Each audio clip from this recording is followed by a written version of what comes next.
Hi everyone and welcome.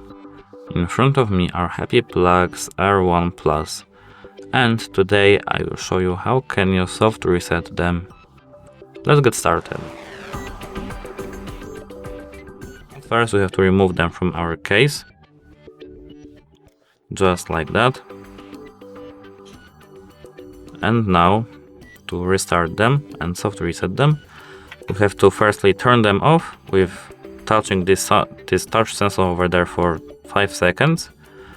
1, 2, 3, 4, and 5.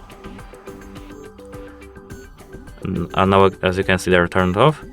And to turn them on, we have to touch this sensor for 5 seconds too. 1, 2, 3, 4, and 5. As you can see, they're now turned on, and this is a sign that they are now restarted and soft resetted. That's it for today. Hope it helps you. Like and subscribe for more these types of videos, and goodbye.